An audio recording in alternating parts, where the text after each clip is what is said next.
एक रात की बात है।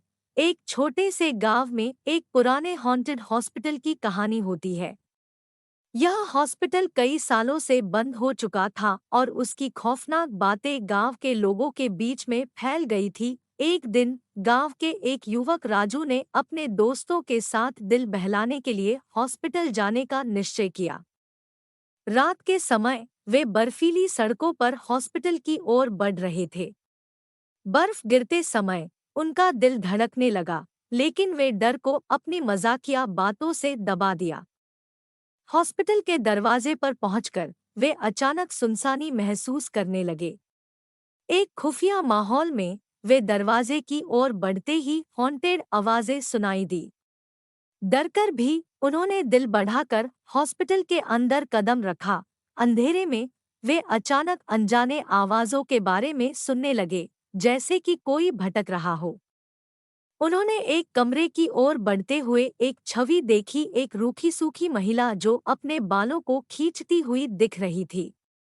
युवकों ने देखा कि वह महिला अपने मुंह से कुछ कह रही थी, लेकिन उनको आवाज सुनाई नहीं दे रही थी। उन्होंने उस कमरे के दरवाजे को धीरे से खोला और वहां जाकर उन्होंने देखा कि कोई नहीं था। वे अचंभित हो गए, लेकिन उन्होंने यह सोचा कि शायद यह सब उनकी विविध इमेजिनेशन का हिस्सा हो सकता है। वे बाहर निकलने की दिशा में मुड़ते ही थे कि एक ठंडी हवा उनके कानों में गूंजी और वे महसूस करने लगे कि कोई उनके पीछे है।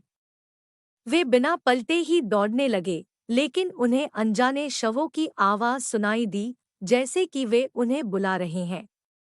उन्होंने धीरे से पलट कर देखा और उन्होंने उसी महिला को खड़े देखा जिन्होंने उन्हें पहली बार देखा था।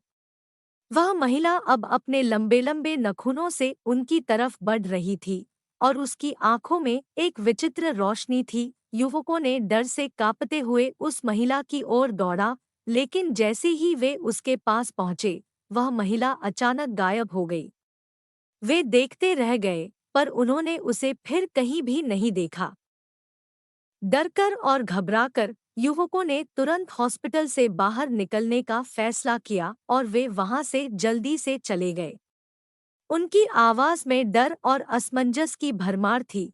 जब वे अपने दोस्तों के पास पहुंचे और उन्हें वहां का अनुभव सुनाया, इसके बाद से वे युवक और उनके दोस्त कभी भी उस हॉस्पिटल के पास नहीं गए और उन्होंने उस रात की खौफनाक घटना को कभी नहीं भूला।